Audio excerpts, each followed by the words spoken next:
Vocês estão vendo a minha tela? Conseguem ver minha tela? Enxergam a minha tela? Bom, então, a aula de hoje, né, pessoal, é sobre...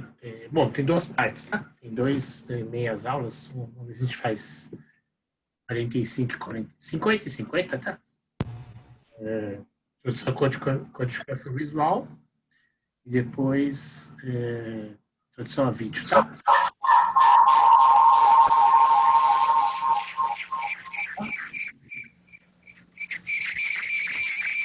Microfonia. Se alguém desliga aí, se o pessoal desliga os microfones, tá? Bom, então,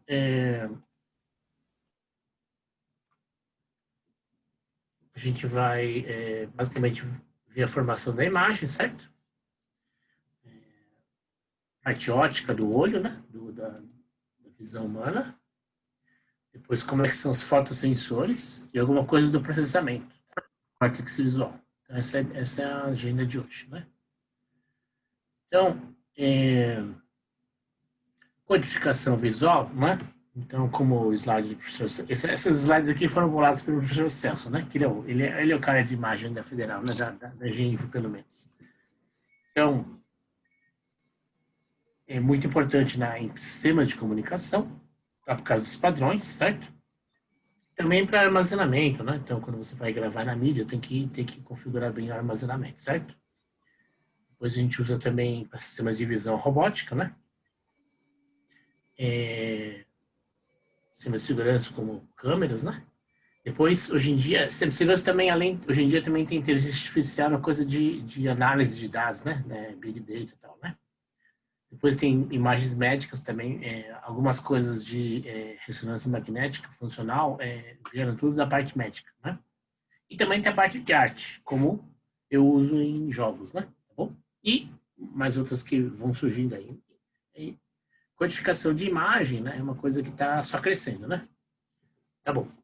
Então, tópicos dessa aula já vê a visão, medidas físicas da luz e sistema visual humano, concretamente, e depois o córtex visual. Esse vídeo aqui, todos os vídeos que a gente passa, dá problema, né, pessoal? Por causa do copyright, essas coisas, né? Então, em geral, quando a gente faz o upload no YouTube, o YouTube checa essas coisas. Então, depois vocês vejam esse vídeo aí, né? É um vídeo ilustrativo, né? Da Bausch Lomb, que fala um pouquinho dos aspectos da imagem, né? Então, aí depois vocês vejam, tá? Basicamente, tudo que for visto no vídeo, a gente vai ver também na aula, né? Certo? Esse seria mais um vídeo introdutório, né? Ok. Então, a gente vai iniciar, porque falando um pouco da luz, que é a grandeza que os olhos, né? Que o sistema, que os sensores, né? Ou pelo menos a entrada dos sensores é feita pelos olhos, né? Tá bom? Então, o estímulo, né, que a gente necessário para a visão é a luz, certo? Então aqui a gente tem um prisma, uma luz solar branca, né, decomposta aqui nas frequências básicas do arco-íris, né, que dão essas cores aí, né, desde o azul, ciano, verde, com comprimentos de onda crescentes, né, verde, amarelo, vermelho e magenta. Né? O vermelho, o magenta que está demais. O vermelho é eu comecei pelo magenta e acabaria no vermelho, né? Pela ideia de comprimento de onda. Então, e a luz, a gente pode tanto trabalhar ela como quântico, né? Fotônico, ou como onda eletromagnética. No caso aqui, a gente vai trabalhar mais como onda eletromagnética. Alguns efeitos aqui são quânticos, né? Mas, basicamente, é a teoria clássica da luz que funciona para a gente aqui. Né? Então, comporta-se como uma onda eletromagnética, né? Basicamente, ela tem duas propriedades, que é a amplitude, né? Tem a ver com a intensidade ou a energia, né? E o comprimento de onda, né? Que tem a ver com a parte interação com a matéria e a energia, né? Quanticamente falando, é a energia, tá bom? Então, o conceito relacionado à amplitude é chamado de brilho, né? Em visão. E o comprimento de onda é chamado de saturação, ou saturação, a gradação da cor é a saturação, tá? Então, frequência inversa do comprimento de onda, e existe uma relação do comprimento de onda com a frequência pela velocidade da luz, certo? Lambda é igual a C sobre F, onde C é a velocidade da luz, seja no vácuo ou seja no meio, né? No vácuo aí está beirando aos 300 mil metros por segundo, certo? Então, as medidas físicas da luz importantes, né? Importantes não, SI, né, basicamente, são 5 aqui que a gente vai tratar nessa aula. Fluxo luminoso, né, luminous flux, que tem a ver com a energia, né, e a unidade dela é candela. Quando você trabalha com iluminação de ambientes, grandes ambientes, estádio de futebol, né, rua, é candela que a gente está trabalhando, né, que é a energia do negócio, né. Depois, uma coisa é a fonte, outra coisa é o que chega, né? Então, a luminância provocada pela energia que chega no receptor é iluminância, tá? Então, o fluxo é basicamente a fonte, né? Então, ambientes, né? Iluminação técnica é candela. E agora, quando a gente trata de receptores, é luminância. Iluminância, não, perdão, iluminância. E é lux, tá? Lux. Na verdade é lux. Então, a quantidade que chega é lux. A quantidade que reflete, né? Tá? Então, uma coisa é incidência. E a refletida é Foot-Lambert, tá? Então, a luminância é o Foot-Lambert, certo? Então, lux, Foot-Lambert é a luminância. Depois, a refletância é a razão entre o que chega e o que é refletido, certo? Então, a refletância é a razão. Deve ter alguma unidade que acabei nos slides do processo não coloca, né? E o brilho, né? A intensidade percebida, né? Quanto de intensidade que eu percebo, né?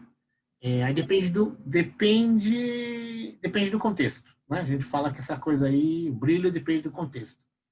Brilho no monitor de vídeo é uma coisa, brilho numa sessão de fotos é outra coisa, brilho numa gravação de TV é outra coisa, e assim por diante, tá? Brilho numa câmera, né, de celular é diferente também, tá? Ok, então vamos lá. Porque depende da percepção, e a percepção depende do contexto e do meio que é utilizado, certo? Bom, então aqui está o espectro visível, como eu tinha falado, né? Então aqui o vermelho é o comprimento de onda maior e o magenta é o menor, né? Então eu tinha invertido, né, naquele prisminha, né? Certo? Então a parte de luz visível é só esse trechinho aqui, que está entre o ultravioleta, o ultravioleta estaria mais para cá, né? E o visível, o infravermelho, perdão, o infravermelho está para cá. Então entre o magenta ou violeta, vai? E o vermelho está todo o espectro visível. E abaixo do violeta é o ultravioleta, né? E comprimento de onda, né? E acima do vermelho é o infravermelho, certo? Temos aqui mais abaixo ainda, com mais energia, raio-x, mais energia, raio gama, né? Mais energia ainda, raio cósmico. E aqui, infravermelho, menos energia. Micro-ondas e menos energia, radiodifusão, né? Tá bom. Então, o espectro visível humano, né? Então, aqui tem uma comparação com outros animais, né? Então, aqui a gente pode detectar entre 380 e 760 nanômetros, né? E fora desse espectro, logicamente, se o homem essa faixa, fora disso é infra ou ultra-humano, certo? Então, mas tem animais tem espécies, né? Alguns organismos detectam isso. Por exemplo, né? Cascavéis enxergam à noite. Elas, se não me engano, coruja também, né? O cascavel detecta infravermelho, né? E a abelha enxerga a ultravioleta. Tá? Então, cobra, né? A cascavel, calor, né? E a abelha vê ultravioleta, certo? Vamos lá. Quais são as duas propriedades que influenciam a nossa percepção visual? Interação aqui. Quais são as duas propriedades, pessoal? Acho que já comentamos aqui, né? Quem sugere aí? Que propriedades que interagem, influenciam a nossa percepção visual? Perdão, professor, deixei aberto antes de começar. Cheguei agora. Frequência como de onda, intensidade. Perfeito. Então, frequência, Renan, é um nome bom. Tem a ver. Mas a gente fala que a propriedade é comprimento de onda, como o Robson falou, né? Comprimento de onda e intensidade, tá? Frequência não está errada, ela relaciona com comprimento de onda. Mas o jargão é melhor falar de comprimento de onda e intensidade, tá bom? De onda e intensidade, certo? Então, comprimento de onda está associado com a nossa percepção. É aquela escala que eu tinha falado anteriormente, né? Vermelho, comprimentos de onda maiores, e azul ou violeta, os menores, né? Intensidade é a percepção, é a nossa avaliação de brilho, tá? Intensidade é a nossa avaliação de brilho, tá? Bom, então, sistema visual humano, né? A gente vai ver aqui a parte, os elementos básicos do homem, né? Do olho humano, né? É a córnea, que é esse, né? Essa parte aqui, né? Certo? A íris, que já está aqui, né? Certo? Esse invólucro aqui, certo? As lentes, que são esse sistema aqui, tá? A retina, que está tudo aqui, a retina, tudo isso aqui atrás, né? Certo? Os fotorreceptores que estão na retina, tá? Então, os outros elementos são em a ver, mas em a ver biologicamente, né? Seria mais para o pessoal, oftalmologia, os médicos, etc. Né? Enfermeiro e tal. A gente é mais interessado com a parte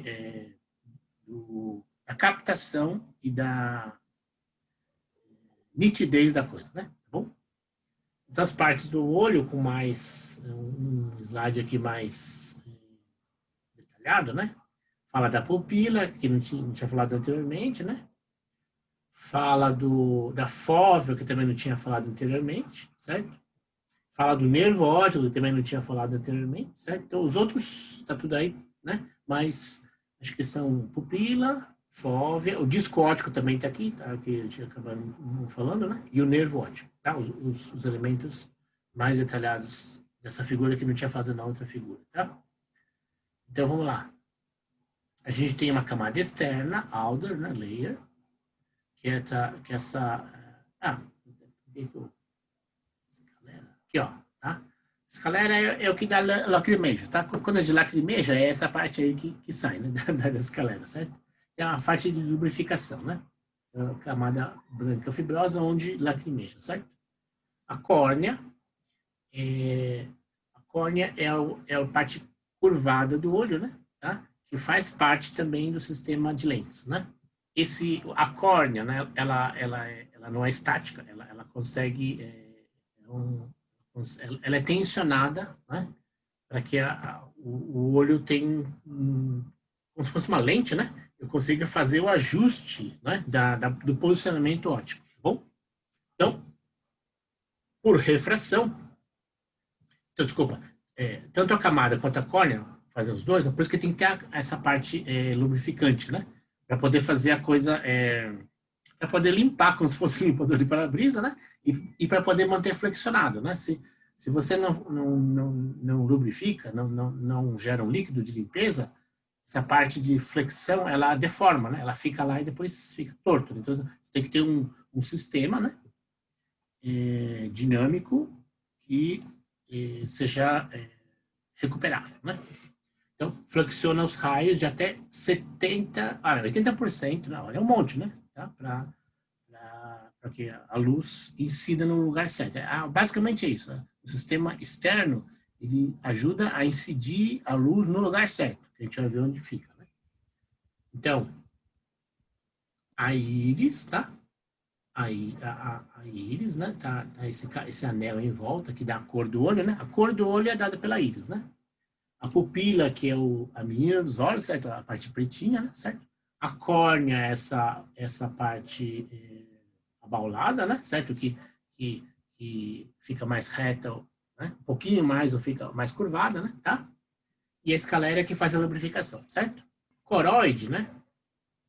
É aqui o conta-gota é a coroide, certo? É um canal que é o sistema vascular da onde vem o lágrima, né? Certo? A parte lubrificante aí, né?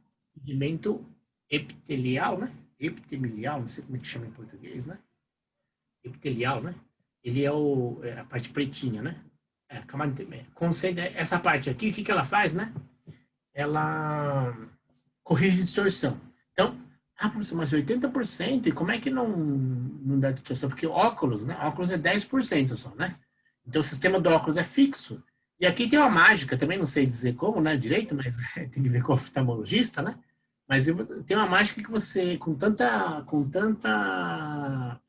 curvatura, você faz o sistema de dispersão que ele corrige, tá? Então, o olho é uma maravilha, né? Então, o olho é tão pequenininho, o meu é melhor ainda, né?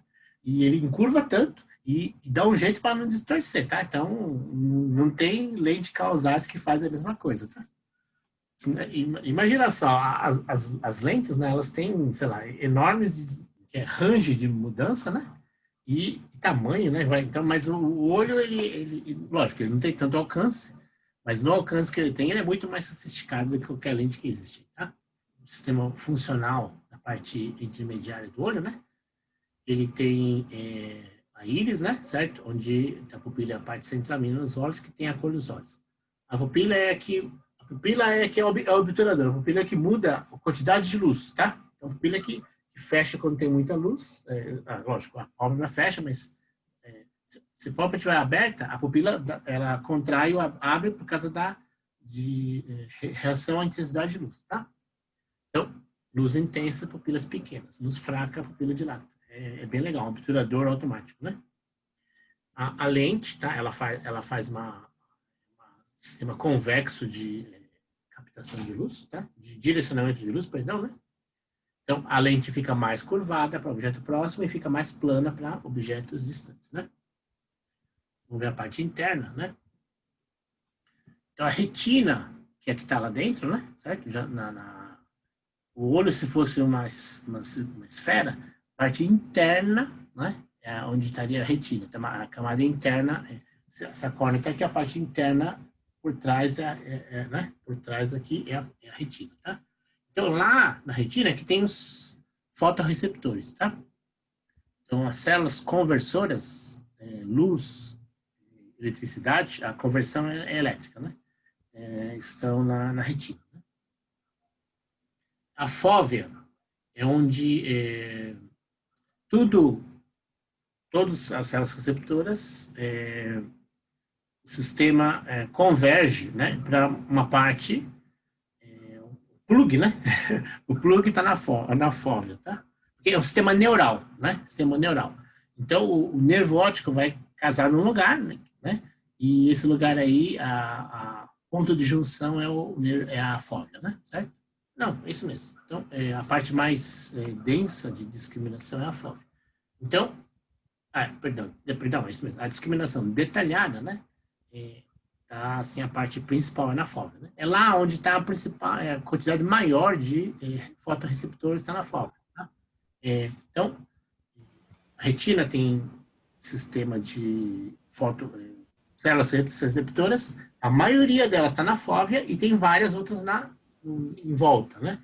Mas a grande quantidade é a fóvea. E o sistema de lentes, né? A córnea, as lentes, a íris, todo obturador, né? Eles direcionam a luz para a fóvea, porque a fóvea, então, o detalhe da imagem, né? É a fóvea que vai dar, né? A periferia, então, a periferia o que faz, né? A periferia, assim como você tem uma visão periférica, né? Então, a visão macro, né? A visão macro, que a gente costuma chamar de periférica, ela faz uma integral. Então, a integração da quantidade de luz que a pupila vai se ajustar, né? É dada pela periferia, né? Então, e é um sistema autoajustável, né? E também, lógico, o cérebro pode mandar uma reação, mas basicamente é um sistema autoajustável, né? Tá? O disco óptico é onde então, como eu falei, é um sistema elétrico, né? Então, o nervo óptico, né? Tipo de célula nervosa, tipo não, é uma célula nervosa que está ligada ao olho, né? Em cada olho, né? Certo? São 2 nervos, né? E a conexão deles, os pinos, tá? Os pinos, O sistema de plug está na fóvea, né? Atrás da fóvea. E os pininhos é o nervo óptico, desculpa, disco óptico, né? Tá? Vamos lá. Então, a gente tem dois tipos de fotorreceptores. Cones, né? E rods, que é bastonete, tá? Então, comprida, que é o bastonete, e o cone, que é uma coisa mais piramidal, certo? Então, cones, ele cuida das cores, né? Não é que cuida das cores. Ele tem três tipos de fotorreceptores que por causa dos três, né? Um responde ao vermelho, outro responde ao verde e outro responde ao azul, tá? Quem vocês acham que tem mais no homem? O homem, o ser humano, enxerga mais qual das três cores? Vermelho, verde ou azul? Então, no homem, o homem enxerga melhor, vermelho, verde ou azul? O que vocês acham? Não tem bala, mas... Olha, quem acertou foi o Gabriel. Gabriel acertou que é vermelho, tá? Leonardo também acertou. Já antes de falar, antes de eu ler, né? O Gabriel e o Leonardo. Também vou dar para o Matheus, esses três aí ganharam. Então, é o vermelho. O vermelho é o que tem mais, tá? Agora, segunda chance, para quem não ganhou, menos esses três aí. Quem vocês acham que tem menos? Tá? Então, o que o homem... Ah, muito bom, Renan. Renan já tinha ganho outro? Perdão. Renan já tinha ganho outro? Não. Então, é isso daí. Deles também. Então, olha só. Então, o que tem mais é o vermelho e o que tem menos é o azul. Tá bom? Então, por que o vermelho é mais importante, pessoal? Então, por que o vermelho tem mais, hein? Por que vocês acham que o vermelho tem mais? Lembrar que a cobra enxerga infravermelho, hein? Tá? Cobra enxerga infravermelho. Por que o vermelho tem mais? Perigo no mato. Ah, no mato, certo. Perigo noturno. Então, a gente enxerga melhor o vermelho porque o calor, né? E logicamente os outros bichos, concretamente os outros homens, né? A vista se adapta à noite. Não sei se vocês já perceberam isso. Então, quem já fez acampamento sabe o que eu estou falando, tá? Então, logicamente, se tiver muito breu, a gente não enxerga. Mas a gente, no escuro, a gente acaba enxergando outras pessoas, né? Tá? Por causa do calor um pouquinho. Não é que a gente enxerga calor, mas como a gente enxerga o vermelho, né? O infravermelho está perto do vermelho. Então, a gente enxerga quando vai empenumbrando, tá? Então, é por uma coisa de defesa ou de sobrevivência, né? Então, o vermelho é o mais bem favorecido no olho humano, né? E o azul é o menos favorecido. Pega essa. Então, vamos ver. Vocês sabem por que o azul é o menos favorecido, pessoal? O céu é azul, hein? Por conta da luz do dia? Por que o azul? Certo, Denis. Muito bem. Muito bem, Sheila. É isso mesmo. Não, então já deu, tá? Não é por causa da ultravioleta, não. É porque tem pouca cor azul. Inclusive, pessoal, flor azul é muito rara. Muito rara. Se você... atualmente tem flores sintetizadas, que foram assim... fabricadas, né? Mas antigamente não tinha flor azul. Ou muito rara. Tá? A cor azul na natureza, ela é muito rara. O céu é azul por um efeito quântico, né? Existe por que o céu é azul, né? É uma pergunta que caiu em prova de física antes. Não sei se vocês fizeram essa prova, né? Mas eu, na USP, eu tive essa questão na prova de quântica, né? Então, por que o céu azul é um efeito quântico, né? Então, o azul é pouco na natureza. O azul natural é pouco, né? Então, vamos lá.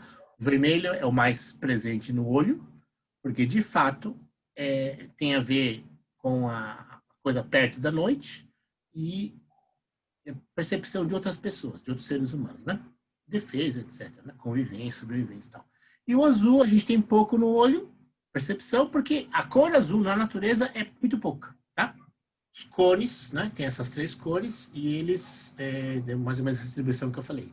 E os bastonetes, tá? Eles fazem uma média de intensidade. Então, os bastonetes, eles se encarregam do conjunto da iluminação, basicamente, e os cones dos detalhes, tá?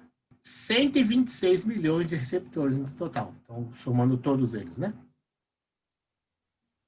A maioria deles são cones. Perdão, bastonetes, né? Então, dos 126 milhões, né? 90%, né? Mais de 90% é tudo para brilho, né? Para intensidade. E só 6 milhões são de cores. É lógico. Ah, mas isso é, professor, eu li um artigo que é 118, era 7 mil. Então, é tudo mais ou menos. Não, é científico, mas não é contadinho, assim, certo? Números estimados, né? Tá bom. Então, a sensitividade da luz é taxa de convergência, tá? Bom, isso é um detalhe aqui, nem eu sei direito o que é isso, né? Muitos bastonetes convergem numa única célula retinal do que os cones. Tá? Está escrito aí, né? Então, vamos acreditar. Né? Ok. Então, os bastonetes são grandes campos receptivos. Né? Logicamente, não dá para você... seria uma parabólica, né, de 12 metros, e aquela parabólica de, como diz, 40 centímetros, né? Então, os bastonetes é o detalhe, né? Certo? Perdão. Os cones são os detalhes e os bastonetes são grandes. Então, porque eles que fazem uma integração. Então, eles se juntam em coisas... além de eles ser grandes, eles se juntam para fazer uma média, né? Tá? E os cones, não. Os cones, eles querem ver... Eles ficam mais isoladinhos para ver os detalhes, né? São menores e... Né? Pequenos campos receptivos e grandes campos receptivos. Tá bom. Bom, então, todas essas coisas assim mais pictóricas, eu tenho um exercício que vocês vão fazer em casa, tá? Então vocês vão dar pesquisadinha, o que quiser, né? Tá? Antigamente caía na prova essas coisas, mas como a parte teórica não vai ter mais, então eu estou dando os questionários para você já ir fazendo as partes teóricas, certo? Vamos lá. Então, o córtex visual humano, tá? Então, essa parte mais densa, diferente, na parte diferente, tá? Então, essa parte aqui, antigamente a gente... antigamente não, eu pelo menos não trabalhava muito com ela, mas cada vez mais hoje em dia, por causa das imagens médicas e por causa do processamento de imagem em geral, né? Robótica, etc., discriminação de objetos e tal, ficou cada vez mais importante, né? Então, logicamente, imagem médica tem uma importância maior, apesar da engenharia, né? Mas, ou da computação. Porque você quer identificar elementos de como funciona no homem, tá? A computação e a engenharia pode ou não pode, ou seja, precisa um sistema artificial funcionar como funciona um sistema natural? Isso chama-se processamento bioinspirado. Sim, quem tem essa abordagem de pesquisa, de engenharia, né, de aplicação, abordagem, então tem que usar, porque ele quer fazer bioinspirado, é o approach dele, né? Ela quer fazer inspirado no homem. Então, não necessariamente o computador precisa trabalhar conforme o homem trabalha, tá? Então, tudo bem? Então, por exemplo, a abelha, eu quero fazer como a abelha trabalha, né? Quero fazer como a mosca trabalha. Quero fazer como as cobras trabalham. Tá bom. Então, é outro tipo de bio, né? Em geral, sempre tem algum bio, mas é um bio não humano. Né? Então, aqui a gente vai restringir no sistema visual humano, tá? Por quê? Por quê? Então, vamos lá. Por que a gente vai restringir no sistema visual humano, pessoal? Então, não é por causa do processamento, não, porque tem gente que trabalha de outro jeito, tá? Por quê?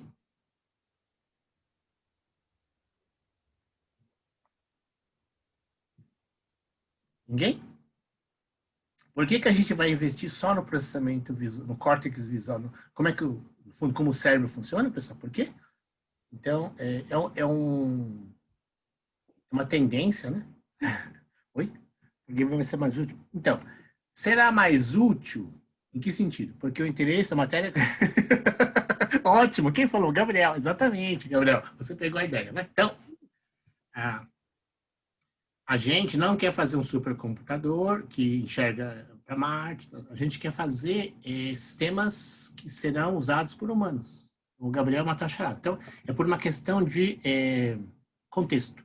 Então, o contexto da disciplina, né, não é imagem operação, né? Não é processamento estelar, né? Cósmico, né? Telescópio, não. Então, o objetivo da disciplina é como você vai em vários meios, multimeios, tá? Lembra da primeira aula que a gente colocou lá os câmera, né? Televisão, não sei, eu não lembro o que a gente pôs na internet, né? Então, vários meios, várias mídias, multimídias, a gente quer trabalhar com imagem e vídeo. Então, isso são usados por nós aqui no dia a dia, tá? Certo? Então, como consumidor, somos pessoas que trabalhamos com esses meios aqui no nosso dia a dia, a gente está interessado em como funciona o sistema visual humano, tá? Por causa da aplicação. O contexto de aplicação são pessoas que trabalham com meios, né? Que vão acessar a informação e é por causa disso que nos interessa o sistema visual humano, tá? E o córtex visual humano. Tudo bem? Então aqui, pessoal, aqui um recorte, né? Tá? Então, logicamente, essa parte aqui foi feita com cadáveres, né? Então ninguém... não sei. Também não vou afirmar assim, né? Com macacos foi feito, tipo, você cortar o macaco, assim, e ficar vendo essas coisas aí. Mas espero que não tenha feito com pessoas, né? Então, tem uma tomografia que vai fatiando, tá, né? Mas tudo por computador, né? Então, aqui, eu imagino que foi feito com cadáveres, né? Então, vamos lá. Aqui tem as duas metades do cérebro, né? Eu falo isso porque tem artigos da década de 50, assim, né? Que era russo, né? Fazendo... Não, e era um gato que não sei o quê e tal, né? Aí o pessoal fala assim, nossa, mas isso aqui... Depois, mais à frente, né? 20, 30 anos depois, descobriu que era muito parecido com o do homem. Do gato era diferente. Então, desconfia-se que naquela época o pessoal fazia com gente mesmo, tá? Então, era russo, né? Então, não sei com que tipo de cobaia que eles faziam, mas era gente mesmo, né? Então, mas espero que isso que a gente está vendo aqui foi feito com cadáver e tal, né? Então, no caso dos russos, gente viva, né? Então, aqui espero que não seja, né? Vamos lá. Então, aqui tem uma imagem de uma parte do cérebro cortada, em fatia, e aqui tem os lóbulos, né? Certo? Então, aqui tem os dois olhos, né? Certo? Então, o campo visual esquerdo, o campo visual direito. A gente sabe, bom, se não sabe, eu estou falando, né? A informação chega cruzada, né? Então, toda a informação esquerda vai para o lóbulo. A esquerda chega no lóbulo direito, meio cérebro direito, né? E a da direita chega no lóbulo esquerdo, fica cruzado, tá? E aí, eles se cruzam e eles se juntam aonde? No córtex visual. Então, o caminho é separado, né? Eles vão se cruzando, né? Tá? Então, mas eles se juntam mesmo, né? Na percepção humana. Então, a informação é tudo trafega meia separada, tá? Então, aqui tem momento que parece que está dando curto-circuito, mas não está dando nada. Esse quiasma aqui é como se fossem dois fios, né? Um vermelho e um verde mesmo, tá? Então, aqui tem os núcleos, são, digamos assim, pontos de contato mesmo, né? Seria a chupetinha, tá? Então, os conectores, né? Mas é tudo neuronal aqui, certo? Okay. Então, aqui, e a parte que chega no cérebro é chamada de córtex visual primário, tá? Então, onde que os caminhos neuronais ópticos vão trafegando e onde que ele entra no cérebro, de fato, né? No córtex visual primário. Logicamente, se existe, igual fio, né? Se no conduíte da casa, né? Até chegar na caixa, né? Se há um problema de picareta lá, né? Uma furadeira que corta o negócio, a energia é interrompida na casa. É assim, certo? Aqui é igual, né? Então, o olho também, mas de repente a pessoa tomou uma batida, né? Tomou um tiro, né? Caiu, bateu e quebrou um lado aqui, né? Certo? Ela pode perder metade do... Por que é feito assim, né? É para proteger. Então, você tem dois, né? E o fato de ser cruzado protege, né? Tá? Então, se você tomar um dano de um lado, né? Ainda tem o outro lado, certo? Tá bom? Vamos lá. E o que é a visão em 3D? Os dois olhos? É isso aí. Então, vamos ler aqui. Cada olho captura sua própria visão e as duas imagens separadas. Então, as imagens são separadas, ou as informações das imagens são separadas, né? quando as duas chegam simultaneamente, então elas chegam, a distância dos caminhos, aqui não existe diferença. No ouvido existe, a gente vai ver mais à frente, né? Que no ouvido existe uma diferença, em geral, né? Para detectar a posição, né? Na imagem, como a luz, a velocidade da luz é 300 mil metros por segundo, não existe essa diferença, tá? De chegada, né? Então, chegando direita e esquerda, chega a mesma imagem, né? Basicamente. Não, a imagem vista, perdão, não é que é a mesma, a imagem vista pelas células, né? Do olho direito e a imagem vista pelas células do olho esquerdo, ok? Então, essas duas imagens são informações separadas, diferentes, e elas se juntam no cérebro. E no cérebro, né, a mente combina, e a diferença, a igualdade, lógico, ela percebe, mas com as diferenças, ela monta o 3D. Então, a mente faz esse trabalho aí, né, tá?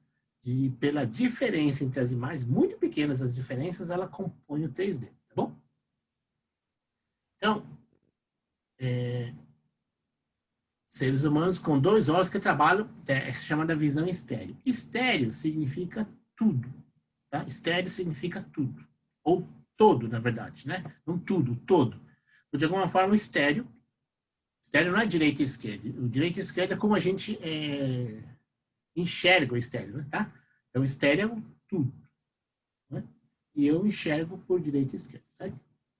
A imagem é combinada de que a soma de 2 partes. Ela é imagem tridimensional estéreo, 3D, né? A palavra estéreo vem firme ou sólido. Tá bom, acho que eu talvez tenha me enganado um pouco. Estéreos é que em áudio é tudo, né? É todo, perdão. Firme ou sólido. Com a visão estéreo, você observa um objeto de um sólido em 3 dimensões, largura, altura e profundidade, ou XYZ. Essa denominação, XYZ, né, pessoal, foi dada por René Descartes. René Descartes, que foi o pai da geometria, né? Ele que inventou isso aí, o XYZ. Ah, mas por que é XYZ? É o Descartes. Então, ele que inventou o vetor, né? Ele que inventou o plano cartesiano, né? O cartésio dele, né? Então, ele que denominou aí largura, altura e profundidade, XYZ, certo? Então, a representação, né? A representação espacial é o tridimensional, tá bom? A representação geométrica do espacial, perdão, é o XYZ, certo? É a percepção adicional da dimensão de profundidade que torna a visão estéreo tão rica e especial. Tá? Ok. Então, essa ideia, né, de que a profundidade, né, certo? Não é só, logicamente não é só, mas teste de direção, quando a pessoa fala, aviador também, né? Quando a pessoa tem algum problema, né, de identificar a profundidade, na verdade, o detalhe da imagem, né? Porque não falamos aí que no slide que o detalhe da diferença é que faz a 3D, né? Então, tridimensional, perdão. 3D também já é um acrônimo de tridimensional, né? Então, essa dimensão de profundidade, né, de alguma forma, a percepção da profundidade, né, os detalhes da profundidade, é o que torna a imagem, a riqueza da imagem tridimensional, certo? Espacial, diria, né? Tá bom. Então, aqui, pessoal, alguns slides também, e eu botei as referências, né? Sobre o caminho básico da visão. Então, aqui já está um cérebro, né? Tá? Mas tudo por tomografia funcional magnética, né? Então, e algumas coisas anatômicas, né? Mas aqui tem a região V1, tá? Região V, o nervo óptico primário está aqui, né? Seria o plug aqui, né? Igual o Matrix, né? Tá bom? Então, tem o V2 um pouco mais interno, o V4 no meio, tá? VP, eu até saberia dizer antes, mas agora não lembro mais, tá? TEL, tá? No meio, bem aqui perto da massa cinzenta, né? E o T. Então, aqui fala o fluxo, né? Vamos ler aqui, né? Caminho da visão do objeto, né? Ah, tá. O ósseo temporal é isso aqui. Ósseo temporal é esse TO aqui, tá? Ventral, esse aqui é o ventral. Crucial para reconhecimento do objeto. Então, para chegar neles dois aqui, que tem a ver com a massa cinzenta aqui, né? Escura. Então, tem todos esses caminhos periféricos, né? Então, vai no V1, vai e volta, vai no V2, vai no VP, puxa, não sei o que é VP, acho que no texto original tinha, mas eu esqueci, tá? Então, até chegar no córtex temporal. Por que que tem que chegar no córtex temporal? Porque as imagens têm movimento. A imagem não é que a imagem tem movimento.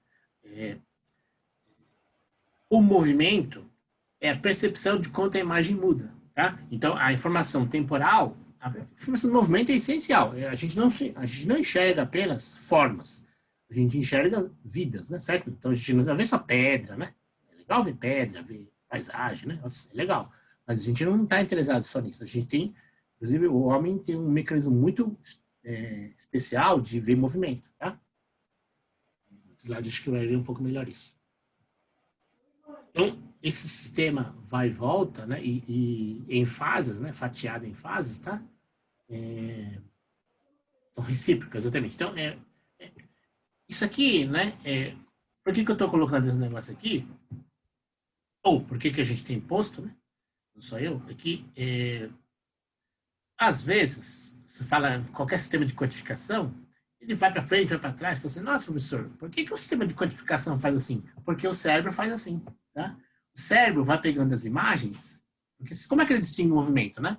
Ele tem que ir para frente e para trás, né? Nas imagens, certo? Então ele vai pegando as imagens e vai percebendo as mudanças e vai avançando e vai retrocedendo com essa percepção, tá? Então, aqui, 4 áreas, né? Nesse artigo mesmo, deixa eu ver se é esse artigo. Não, não é desse artigo, é do outro. É desse aqui, tá? Do sistema de córtex visual. É o artigo mais novo que eu peguei, tá? Dessa área. Então, esse 4 sistemas funcionais. Então, aqui a gente viu só as camadinhas mais genéricas, né? Aí sim, esse cara aqui, esse artigo aqui, ele fala, é uma revista de neurociência, tá? Então, ele fala das fases. E aqui ele está falando das áreas, da área funcional. Seria com ressonância magnética funcional, certo? Então, área V4 e V8, aqui aparece só o V4, tá? Mas embaixo, no meiozinho aqui tem um V8, tá? Então, a área V4 e V8 representa onde se distingue a cor. Tem um monte de querela aí do detalhe, onde que é, bem, então, as cores, que tipo de cor, né? Então, lembra dos verde, azul, azul, RGB. Então, é vermelho, verde e azul, tá? Então, nessa ordem aí, então, as cores são distinguidas lá. O lugar das cores, antigamente era o V4, agora depois se descobriu esse pedacinho interno do V8, né? E se distingue melhor o detalhe da cor, tá? Então, percepção de movimento, né? Percepção de movimento tem a V3 e tem uma área V1 e V2, assim, o V1 e V2 são áreas periféricas, mas tá vendo que ele vai e volta, né? Ele ajuda na percepção de movimentos também, tá? Então, mas atualmente aqui, né, existem movimentos especializados, movimento de pessoas. Então, parece que o cérebro, né, ele enxerga o movimento, beleza? Mas o que olha só que legal isso aqui. O cérebro o homem vê melhor o movimento de mulher. O homem reconhece quando é uma mulher movimentando, dançando, tá? Ok? E a mulher reconhece quando é um homem andando, se movimentando. Olha que interessante. Inclusive gênero. Então, o homem tem mais percepção para o movimento da mulher e a mulher tem mais percepção para o movimento do homem. Tá? É demais esse negócio, né? É esse lugar aqui, Hzinho, MT+, tá? Então, tem esse artigo aí fala dos nomes, tá? Não é esse nosso interesse, né? Percepção de profundidade, todas essas áreas aqui, mas aí também o HMT+, tá? Esse aqui que eu acho demais, tá? A gente tem uma seleção de forma. Então, a gente não, o cérebro, né? O cérebro percebe formas diferentes. Rosto, ela percebe de um jeito. Mobília percebe de outro jeito. Mobília 3D. Paisagem de outro jeito. Paisagem é uma coisa natural. Paisagem, coisa não natural. Por exemplo, prédio é não natural, né? Prédio é uma coisa muito igual, né? Muito igual, né? Uma ponte muito igual, certo? Não. Essas coisas que são imagens, objetos, 3D não naturais, a gente percebe diferente das coisas naturais. Isso para mim é impressionante, tá? Que mais? Animais, diferente de homens, né? Como eu falei, não, então, rostos, né? Faces.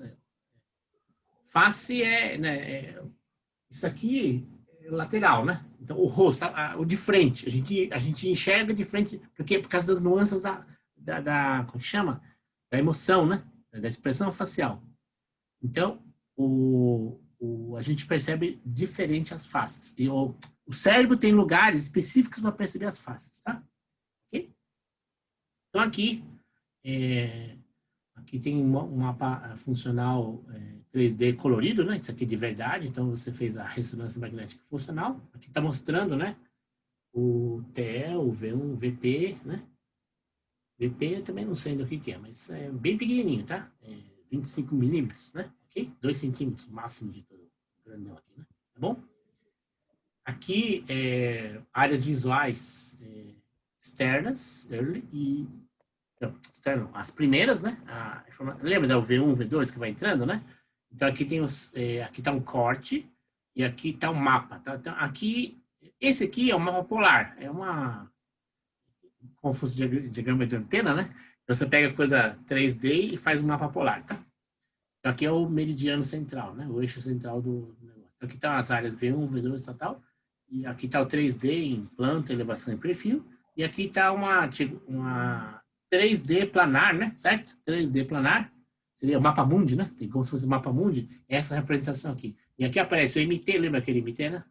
Aparece o V8, que eu tinha falado anteriormente, do lado do V4, V3A e V3B. Aqui, então, o artigo 2004. Preto são as áreas que está super assim, todo mundo reconhece. O azul itálico, V7, V3B, V4zinho, N, se não me engano, tá? São a V8 mesmo, tá? São as áreas que existem gente que fala e não é, né? Então, né? O que é isso? Né? É pesquisa, né? E identificação, ou seja, teve agora, né? Lembra que no começo essa querela, o coronavírus, como é que era o diagnóstico da imagem, né? Então, existem padrões, protocolos e gente que acredita mais numa coisa e na outra, né? Então, na hora que você vai publicando e a comunidade científica vai reconhecendo, tem gente que é mais ou menos reconhecida, né? É científico, mas tem gente que é mais ou menos reconhecida. Não é assim Então, aqui ele está falando, né? Nomes que são quase consenso, ou seja, quase todo mundo. Deve ter alguém que duvida, mas quase todo mundo reconhece essas áreas aqui. E ainda estão em discussão essa denominação em itálico azul, tá? De 1, 2, 3, 4, talvez 5 regiões, tá? Ok. Aqui que eu tinha falado. Aqui, vamos falar aqui. Isso aqui, pessoal, o Atlas. Isso aqui é um desenho mais geométrico, né? Tá? Uma representação de manual, né? Tá? Então, aqui. E aqui, que eu queria comentar, né? Que são tipos de região do cérebro com objeto diferente. Então, olha só. Quando a gente, esse triangulinho aqui, quando a gente toca uma superfície, não, vou ter uma Pikachu aqui, né? O Pikachu é mesmo óleo, né? Se eu pegar uma caneca, ela é dura, né? Ela é rígida. Então, a percepção somática do toque é aqui. Olha que interessante, né?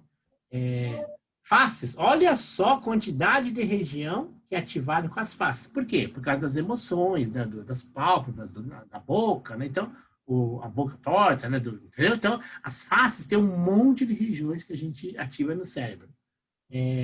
Prédios, tá vendo a parte que eu falei que a gente identifica na natureza formas reais, mas sintéticas, né? Prédio é sintético, né? A mãozinha, parte do corpo. Então, olha só. Então, a gente percebe parte do corpo. Então, como eu falei, parte do corpo do homem e da mulher, né? Certo? Aí cada um faça a imaginação que queira, né? Cadeiras, a gente enxerga a cadeira, ó, tá vendo? Ó? Mobiliário, né? Olha que interessante, tá? Porque prédio é uma coisa interessante, mas cadeira é funcional, tá? Então, as coisas detalhadas, a gente enxerga diferente. Olha que interessante, né? E assim por diante. Ah, não, perdão. O que eu queria comentar, ó, a parte cinética. Então, quando a gente tem movimentos movimentos, né? Então, a cinética, né? Com exceção de movimento de pessoas, tá? Então, ó, quando eu vejo letras, cartazes, né? Cartazes são imagens com significado semiótico. Então, ele tem signos que representam palavras. Essa junção, quando a gente for falar de audição, né? Voz, a gente vai falar do processamento ascendente e descendente que tem na voz. São palavras escritas, letreiros, é um processamento que é visual, cognitivo, mas ele remonta também ao auditivo, ele é uma junção, né? Entendeu? Então, palavras têm som. Então, elas têm uma região específica no córtex cerebral. Pega essa, tá? Ok. E olha que interessante. Contornos ilusórios. Contornos ilusórios. A gente percebe quando aqueles desenhos abstratos, né? Isso aí não é nada. Isso aí é uma abstração. A gente percebe isso aí diferente. Então, onde é que está? Contorno ilusório, que é a estrelinha, né? Então, a estrelinha do 12 aqui, a gente percebe que existe uma região no cérebro que se ativa quando a figura é abstrata, um contorno que não é de verdade, né? Olha que interessante, tá? Bom, então, tudo isso aqui foi córtex visual, né? E agora vamos fechar. Estamos acabando essa parte? Estamos acabando, né? Já deu tempo. A percepção visual humana. Então, detalhe de percepção visual humana. Então, aqui eu tenho camadas da retina. É um desenho só, eu nem tenho explicação. É um slide para chamar atenção, né? Tá? Então, exatamente, são os detalhes aí dos fotorreceptores, né? A percepção é como se fosse a coisa máquina fotográfica, né? Então, sensores, né? Lembra, né, dos pixels, a densidade, né? Essas coisas, é isso aí, tá? Então, vamos lá. Bastonetes. 100 a 150, como eu falei que era mais ou menos, então, 120 no primeiro slide, né? 100 a 150, já deu uma salvadinha, né? Distribuição não uniforme. Ok. Porque a nossa percepção espacial do brilho, né? A sensitividade, ela é maior, né? Para níveis baixos de luz. A gente é mais sensível para iluminação menos intensa, tá? Então, e eles têm resolução menor porque eles trabalham em grandes áreas, né? Cones, aí, 6,5 milhões, mais ou menos, tá? E alto nível de... perdão. Ele é mais sensível para altos níveis. Por quê? Por causa da saturação. A saturação, RUI, né, em inglês, ele tem a ver com mais luz. Lembra da luminância, né? Quantidade de luz que bate. Então, a relação entre o que bate e reflete é o que fica, né? A relação entre o que bate e o que reflete é o que fica. O fotorreceptor, ele percebe o que fica, tá? Então, ele é mais sensível quando tem mais luz, e menos sensível quando tem menos luz, tá? A não ser que sature, tá? Mas a parte de cima, essa relação, ele funciona melhor. A alta resolução, por quê? Porque ele é detalhista. Então, ele, em poucos detalhes, em poucos elementos de imagem, ele percebe muita coisa, né? Então, 3 tipos de cores. Então, a gente tem 65% de todos os cones, eles são vermelhos. 5% só, eles são azuis, né? E os do meio aqui, 30%, são os verdes. Então, a gente enxerga muito mais vermelho, pouco azul e pouco, metade do vermelho é o verde, né? Ok? Aqui estão as curvas de resposta, mais ou menos, de todos os 3. Essa curva em preto, né? Preto é a curva de resposta em geral do brilho, né? Tá? Então, os bastonetes, né? Os cones estão aqui, os cones em vermelho, os cones, então, esse formato aqui, SML, é uma especificação do tipo deles, tá? Então, o formato L, ele tem mais percepção ao vermelho. O formato M, mais percepção ao verde. E o formato S, mais percepção ao azul, tá? É o jeitão da célula, né? E o formato R aqui é o do brilho, né? É o que tem mais, né? Tá? É o que tem mais. 150, 120 milhões, né? Tá bom? Então, sensitividade espectral, né? Raios de luz de mesma intensidade, porém diferentes comprimentos de onda, podem parecer que não possuem o mesmo brilho. Eu não estou lembrado desse slide. Vamos ler aqui porque eu não estou lembrado. Uma curva de sensitividade espectral mostra a relação entre o comprimento de onda e o brilho, brightness. Ainda não lembrei. Há diferentes curvas de sensitividade espectral para a visão fotópica. Cone. Ah, sim. Esqueci de comentar isso, né? Essa visão sensível à média chama escotópica.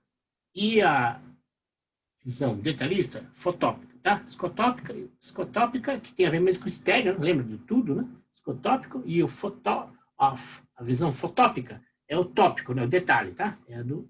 Vamos ver só por que eu... Há diferentes curvas de sensitividade espectral para a visão fotópica e a visão escotópica. Tá bom. É aquela curva lá que eu falei, que eu mostrei, né? São diferentes, perceberam, né? São diferentes, né? Tá bom? Tá bom. Como os nossos olhos se adaptam ao escuro?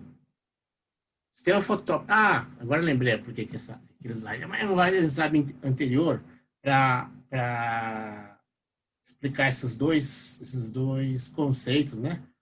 O fotópico, que é o detalhe, né? Ou seja, a borda, que basicamente é a derivada integral. O fotópico, né? Ele dá uma derivada. E o escotópico, ele é a integral, tá? Então, o escotópico, ele faz uma tipo de uma integração, e o fotópico faz uma derivação, tá bom? Em relação ao tempo, em relação ao escuro. Vai escurecendo, acontecem esses dois efeitos aí, tá? Os cones se tornam mais sensitivos durante os primeiros 5 a 10 minutos. Então, o cone, né? Lembrar, o cone é o que tem menos, tá bom? Então, o bastonete, perdão, exatamente, o cone tem menos, né? São as cores. Então, eles se tornam mais sensitivos nos primeiros minutos, né? E os bastonetes, eles continuam, e na verdade, conforme, a gente fala da adaptação, conforme você fica no escuro, quando é mais escuro o ambiente, vai mudando a luminosidade, demora um pouco para a vista se adaptar. Mas na hora que a vista se adapta, ela começa a enxergar, tá? Melhor. Então, por quê? Então, os cones, eles estão ligados às bordas, né? Definição das bordas, mais ou menos, né? Então, você, primeiro, se você está indo no escuro e tem uma árvore, você quer saber onde a árvore está e onde ela não está. Então, a borda dela. Então, para você se movimentar, para você pegar as coisas, então, precisa saber as bordas, né? Tá? E depois, aí vem a definição não definição, mas o geral, né? Ah, é uma árvore. Porque primeiro precisa saber que tem alguma coisa lá, né? Depois a borda dela. Depois eu vou melhorando, a minha visão vai se adaptando para saber o que ela é, certo? Então, é essa ideia da coisa que se adapta rápido, no sentido de instante você já sabe se tem uma borda lá, né? Depois, um formato mais geral, que é o bastonete, tá? Exatamente. Então, como eu falei, as duas jeitão, né? São parecidas, são meio gaussianas, não são bem gaussianas, tá? Ela não é exatamente simétrica. Tá vendo que ela é, né? Rabo aqui, um pouco diferente daqui, né? Ela cai diferente, né? Tá bom? A fotópica, ela tem mais assimétrica e a escotópica é mais... Na verdade, elas são parecidas, mas invertidas. A fotópica, ela tem um jeito e a escotópica ela é um pouco invertida, tá? São parecidas, mas invertidas, né? Tá bom? Então, visão com cones e bastonetes. Então, aqui, né, pessoal? Aqui está o nervo óptico, né? Maior convergência no sistema bastonetes, aumentando a sensitividade enquanto decresce a acuidade visual. Tá? Apenas cones são encontrados na fóvea. Então, aqui, né? Ó, tá certo. Então, aqui é o nervo óptico. Aqui, exatamente onde está o sistema de lente, o eixo axial, né, do sistema de lentes, né? Lembra da córnea, né? Pupila, que é um menino pretinho aqui, não é certo? Então, aqui, nesse centro do olho, no centro do olho, que o sistema de lentes tem que focalizar, né? Está a fóvea. E a fóvea, aqui está quantidade, olha, tem cone em geral, né? Mas onde que tem a grande densidade de cone? Aqui, bem no centro da fóvea, né? Os bastonetes, eles também perto de um lado tem bastante, do outro lado, o nervo óptico está aqui, então existe um lugar, né? Todo mundo percebe isso, né? Às vezes está tomando banho e tal, muda do escuro para o claro, ou vice-versa, fica um apagão. O que é isso? Você enxergou, por alguma razão, um contraste, bateu uma foto rápida do lugar do nervo óptico. O lugar do nervo óptico é um plug, né, interno, que não tem nada lá dentro. Então, esse lugar aqui, ó, esse lugar aqui, não dá para enxergar. Isso é uma falha na visão mesmo, tá? Hoje, professor, então eu enxergo com um buraco? Sim, a gente enxerga com um buraco. Mas está vendo que o nervo óptico, o sistema ocular, né? A fóvea tem a maior quantidade de células aqui, né? Tá? Se o sistema óptico focalizar para cá, não enxerga nada, porque você está focalizando para um lugar onde não tem fotorreceptor. Então, o sistema focal tem que chegar principalmente aqui, né? Certo? Colocar luz, intensidade de luz suficiente, o maior brilho possível, para que as células cones enxerguem a cor certa naquele lugar onde tem célula, né? Aqui é um buraco, mas o cérebro se encarrega de montar a imagem certa. Ele tapa aquele buraco. Porque tem dois, né? Tem dois olhos, né? A imagem está um pouquinho deslocada, então ele vai lá e tapa aquele buraco. Mas cada uma das visões ela tem um buraco aqui, tem um buraco no direito e um buraco no esquerdo. Vamos falar assim, né? Tá? Tem um buraco, a imagem tem um buraco no direito e a imagem tem um buraco no esquerdo. Mas o cérebro se encarrega de preencher aquele buraco lá. Certo? Ok. Aqui é a densidade, né? Que é a quantidade de receptores. Tem a ver com a densidade, né? Por milímetro quadrado, né? Aqui está um zoom, né? Tá bom? Então aqui, ao contrário, né? Então, aqui está o nervo óptico, é totalmente cego nessa parte, porque é um plug, né? Então, no plug não tem. O plug que a gente fala é a tomada, né? É isso mesmo. Então, não tem sensor, né? Quadro comparativo entre cones e bastonetes. Tudo isso é percepção, né? Certo? Usado para visão noturna, os bastonetes, né? E cone para a visão diurna, onde se dá para enxergar a cor. A perda de cones, bastonetes, causa cegueira noturna, mas graças a Deus a gente tem muito, mas pode ficar doente. Algum tipo de doença ocular, né? Que vai danificando os bastonetes, você vai ficando, à noite você não enxerga. Né? Então, os cones você pode não enxergar bem de dia, né? Porque eles são mais sensíveis à alta luz, né? Também pode, especificamente, se algum cone danifica, você vai não enxergar alguma cor, é o daltonismo, né? Tipo de daltonismo é quando você não enxerga algum tipo de cor. Baixa resolução espacial com ruído grande. Ele não distingue muita coisa. Não distingue muita coisa. Não distingue detalhes, né?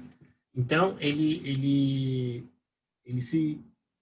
se prejudica mais com uma coisa grande, porque ele percebe coisas grandes, tá? Então, ruído grande, né? Atrapalha mais o cone, tá? O bastonete. E detalhe ruidoso pequeno atinge mais, não é que atinge, causa mais estranheza aos cones, certo? Então, os bastonetes não estão na fóvea e as cones estão concentradíssimas na fóvea. Tem também fora, mas eles estão sempre concentrados na fóvea. Os bastonetes demoram para responder por causa da média, né? Ele vai tirar a média, né? A média móvel, né? E o cone faz uma derivada. Então, ele mudou a luz e ele, tá esperto lá, certo? Um pigmento fotossensível, que é mais ligado ao vermelho e basicamente mais ao infravermelho, quase, né? Quase, não é que ele é infravermelho, ele é no meio, né? Tá? Mas como ele tem muitos, alguns são infravermelho, tá? 3 tipos de pigmento, como a gente falou, né? Vermelho, verde e azul, né? ênfase no movimento, a derivada, e ênfase no movimento Em que sentido? É porque você percebe quando uma coisa é grande, tá? Né? Uma coisa é grande. Uma coisa com uma área grande, de mesma iluminação, ela está andando, tá? Então você percebe através dos bastonetes. E o braço, o dedo, né? O dedo, quem está percebendo esse negócio aqui, são os cones, não são os bastonetes. A minha cabeça, né? Que é grande, né? São os bastonetes, perdão. E aqui, os cones, tá? Os detalhes pequenos, os cones, né? E os detalhes grandes, né? Os bastonetes, certo? Nossa, esse slide não acaba mais. Meu Deus, acho que estou falando demais, pessoal. Tá, estou falando demais. Então, vamos lá. Intensidade da luz.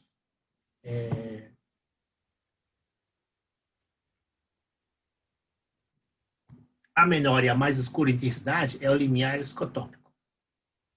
A maior e mais brilhante é o limiar de ofuscamento. Okay. É muito grande a diferença entre níveis. É logarítmica, é 10 a décima, tá, a escala. Nós não conseguimos discriminar todas essas intensidades, porque é uma coisa que vai entre, tipo assim, de um nível para 1 e 2 para cima, 1 e 2 para baixo. Não dá para discriminar a escala de 10 níveis. A gente consegue chegar a gente consegue perceber proximidades de níveis, tá? Sempre a gente faz um ajuste médio, né? Então, e o sistema é log. Como em tudo, né? Como em tudo no organismo humano, por isso se chama logaritmo natural, né? Chama logaritmo natural porque é o sistema biológico natural, a escala dele é logarítmica, tá? Então, ele é uma compressão log, tá bom? Então, o brilho é percebido logaritmicamente, né? E considera, por exemplo, uma fonte de luz brilhante 6 vezes mais intensa. Então, ele percebe só 2 vezes, porque log de 6 é 2, né? Certo? 0,2, né? Tá? 10 vezes dá 2, certo? Então, adaptação ao brilho. Fica aí, esse slide é muito complicado.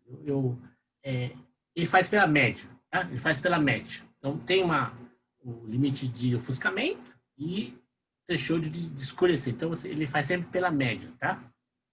Ok. Então, match bending, que é a ideia da média, tá? O olho adapta-se ao brilho médio. Então, vamos lá. Ó, o olho subdispara em bordas e causa uma falsa percepção. Não sei se vocês vão enxergar aqui, porque está pela internet, mas ao vivo dá para perceber bem, né? Então, olha só. Aqui, né, pessoal, se você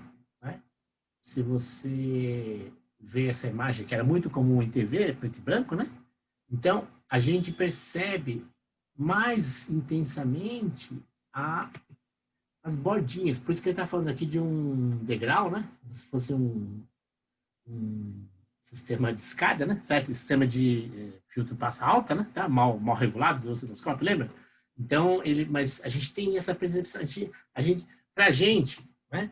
A gente percebe as bordas, mas ele é nível igual. Não tem esse negócio aqui, mas a gente percebe isso. As bordas, a gente machuca mais o olho, tá? Então, olha o que acontece. A gente, se você ficar olhando essa imagem, né, pessoal, a gente enxerga coisa que não tem aí. A gente enxerga mais informação do que ele só branco e preto. Mas a gente enxerga outras coisas. Por quê? Por causa daquele efeito de borda lá, tá? Ok? Vocês estão enxergando, quando olham essa imagem, mais coisa do que o preto e branco, pessoal? Alguém tem, ou pela internet não dá para enxergar isso? Estão enxergando? Hã? Tá enxergando? Então, não tem. Não tem, só tem preto e branco. Mas a gente enxerga outras coisas, né? Umas bolinhas, né? Então por quê? Por causa desse efeito de borda que a gente, né? Ok. E agora, a próxima imagem, ela tá parada, né? Mas igual o carro, né? A roda do carro, né? Bonitona lá, que ela tá andando, mas parece parada, aqui a gente vai ver, exatamente, completa entre os quadrados. Agora a imagem está parada, a próxima, mas a gente vai ver ela andando. Vocês estão vendo a imagem andando, pessoal? Então, ela está parada. Por que que ela anda? Por causa do efeito de borda, as cores, né? Elas vão se trocando a borda. Então, o olho vai fazendo, se você fixa o olho, Na hora que você fixa o olho, também que você fixa o olho em um ponto da imagem, que vocês vão ver a imagem, o negócio andar, pessoal. No lugar, não. Ele anda em volta. Se você perceber, ele fica no centro onde você fixa, ele não anda, mas em volta ele anda. Né? Percebe isso, não, pessoal? Estão percebendo? A imagem, você fixa o olho, né? E na frente, bem fixo, não, mas em volta ele anda tudo. É efeito de borda. Match bending chama, né? Tá bom? Bom, então aqui, pessoal, desculpa que eu trazer um pouco, né, essa parte. Como eu falei, né, eu já estou dando, lembra da avaliação, né, que os exercícios são para a prova teórica, né, a prova, ela tinha um componente teórico. Então, toda aula que eu consegui, né, hoje eu consegui preparar, então, preparei um questionáriozinho, né, e fazer a parte da parte teórica desse daqui. Então, como é que são duas questões, exatamente. Então, aqui eu tenho um quadro, né, eu corri algumas coisas, exatamente porque eu pedi para vocês fazerem o questionário, né, esse exercício aí. Então, tem 3 colunas aqui. Tem medidas físicas, efeitos, elementos do olho e córtex visual. Então, todos esses detalhes aqui, doidos, né? Certo? Eu falei e tal, mais ou menos. Ou falei, né?